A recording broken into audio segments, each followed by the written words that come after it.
ನಿಮ್ಮ ಮೇಲೆ ಪೂರ್ಣ ಭರವಸೆ ನಂಬಿಕೆಯಿಂದ ಕೊಡ್ತಾರೆ. ನಮ್ಮ ಈ ಜನಕ್ಕೆ ನ್ಯಾಯ ಪುರಸಭೆ ಸಿಗ್ತದೆ. ಮೇಲೆ ಎಲ್ಲರ ಮೇಲೆ ಜನಪ್ರತಿ ಎಲ್ಲರೂ we will do good things. ಮೊನ್ನೆ ಕುಂದಾಪುರದ ಪುರಸಭೆಯ ಒಂದು ಪ್ರಕಟಣೆ ಪತ್ರಿಕೆಗಳಲ್ಲಿ ನೋಡಿದ ಜನ, ಕುಂದಾಪುರದ ಜನ ಮತ್ತು ಕುಂದಾಪುರಕ್ಕೆ ಬಂದು ಹೋಗುವಂಥ ಜನ ಬಹಳ ದಿಗಿಲಾಗಿ ಬಿಟ್ಟಿದ್ದಾರೆ.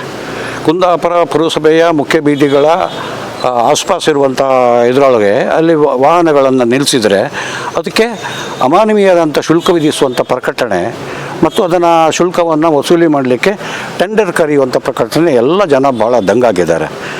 ಇದು ದ್ವಿಚಕ್ರ ವಾಹನ ಗಂಟೆಗೆ 10 ರೂಪಾಯಿ, ಚತುಶ್ಚಕ್ರ ವಾಹನಗಳು ಗಂಟೆಗೆ 20 ರೂಪಾಯಿ ಪ್ರಕಾರ ಅವನು ತೆರಬೇಕಂತೇಳಿ ಹೇಳಿದರೆ ಇದು ಬಹಳ ಅವೈಜ್ಞಾನಿಕ ಮತ್ತು ಹಗಲು ದರೋಡೆ ಕೂಡ. ಯಾವುದೇ ವ್ಯಕ್ತಿ ಕುಂದಾಪುರದವನೇ ಇರ್ಬೋದು, ಹೊರಗಿನಿಂದ ಇಲ್ಲಿಗೆ ಬಂದವರೇ ಇರ್ಬೋದು, ಅವರು ಕುಂದಾಪುರಕ್ಕೆ ಸುತ್ತಾಕಲಿಕ್ಕೆ ಒಂದು ಐಷಾರಾಮದ ಸುತ್ತಾಕಲಿಕ್ಕೆ ಬರೋದಿಲ್ಲ. ಅವರು ಬೇರೆ ಬೇರೆ ವ್ಯವಹಾರ, ಬೇರೆ ಬೇರೆ ಕಚೇರಿಗಳಲ್ಲಿ ಕೆಲಸ ಮಾಡಲಿಕ್ಕೆ ಅಲ್ಲಲ್ಲಿ ವಾಹನಗಳನ್ನು ನಿಲ್ಲಿಸಬೇಕಾಗತ್ತೆ. ಅವನು ಒಂದು 5 ಕಡೆಗೆ, ಒಂದು ಹೋಟೆಲ್ ಇರ್ಬೋದು, ಒಂದು ಜೆರಾಕ್ಸ್ ಅಂಗಡಿ ಇರ್ಬೋದು, ಅಥವಾ ಇತರೆ ಅಂಗಡಿ ಇರ್ಬೋದು, ಎಲ್ಲೇ ಒಂದು ಕಡೆಗೆ ನಿಂತರೆ ಒಂದು ದಿವಸಕ್ಕೆ ಒಂದು 5-6 ಕಡೆ ನಿಲ್ಲೋದು ಅನಿವಾರ್ಯ ಆಗಿರುತ್ತೆ.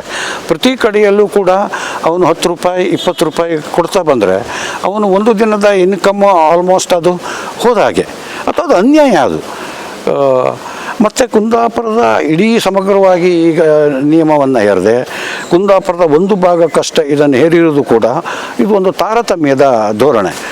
ಒಂದು ಕುಂದಾಪುರದ ಒಂದು ದಕ್ಷಿಣದ ಭಾಗದಲ್ಲಿ ಬರುವ ಜನರು ಅಥವಾ ಅಂಗಡಿಗಳ ಗಿರಾಕಿಗಳಿಗೆ ಪೆನಾಲ್ಟಿ, ಶುಲ್ಕದ ಒಂದು ಹೊರೆ, ಬೇರೆಯವರಿಗೆ ಅದು ಶುಲ್ಕ ಇಲ್ಲ ಅಂದರೆ ಇದನ್ನು ಹೇಗೆ ಪುರಸಭೆ ಸಮರ್ಥಿಸ್ಕೊಳ್ತದೆ ಅಂತೇಳಿ ಹೇಳಿ ಅರ್ಥ ಆಗೋದಿಲ್ಲ.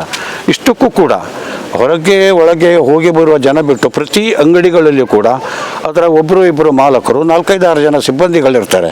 ಅವರದ್ದೇ ವಾಹನಗಳು, ಅವ್ರದ್ದೇ ಬೈಕು, ಕಾರ್ ಇಟ್ಟರು ಕೂಡ ಸಾಮಾನ್ಯವಾಗಿ ಒಂದು ಅಂಗಡಿ ಬೆಳಗ್ಗೆ 9ರಿಂದ ಸಂಜೆ 9ರವರೆಗೆ ತೆರೆದಿರೋದು it's a common sight. So 12 ಅವರ್ಸಿಗೆ ಒಂದು 20 ಅಥವಾ ವೆಹಿಕಲ್ಗಳಂತೇಳಿ ಹೇಳಿದರು ಒಂದು 200-300 ರೂಪಾಯಿ ಅವನ ಅಂಗಡಿಯ ಸಿಬ್ಬಂದಿಗಳಿಗಾಗಿ ಶುಲ್ಕವನ್ನು ತೆರುವಂಥ ಅನಿವಾರ್ಯ ಪರಿಸ್ಥಿತಿ ಇದೆ.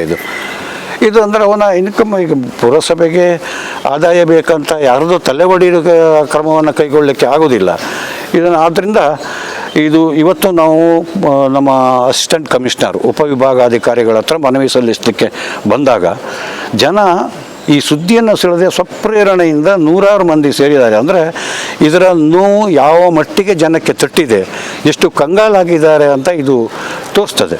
ತಮಗೆ ಅಸಿಸ್ಟೆಂಟ್ ಕಮಿಷನರ್ ಹೇಳಿದ್ದಾರೆ, ತನಗೆ ಇದಾಗಲೇ ವಿಷಯ ಗೊತ್ತಿದೆ, ತಾನು ಸಂಬಂಧಪಟ್ಟವ್ರ ಹತ್ರ ಜಿಲ್ಲಾಧಿಕಾರಿಗಳ ಹತ್ರ ಇದನ್ನು ಚರ್ಚಿಸಿ ಜನಕ್ಕೆ ಯಾವುದೇ ರೀತಿಯ ಹೊರೆ ಆಗದಂತೆ ನಾನು ನೋಡ್ಕೊಳ್ತೇನೆ ಅಂತ ಹೇಳಿದ್ದಾರೆ. ಹೀಗೆ ಅಲ್ಲಲ್ಲಿ ಶುಲ್ಕ ವಿಧಾನ ಮಾಡುವುದರಿಂದ ನಾವು AC ಅವರಿಗೆ ಈ ರೀತಿ ಕನ್ವಿನ್ಸ್ ಮಾಡಿದ್ದೇವೆ.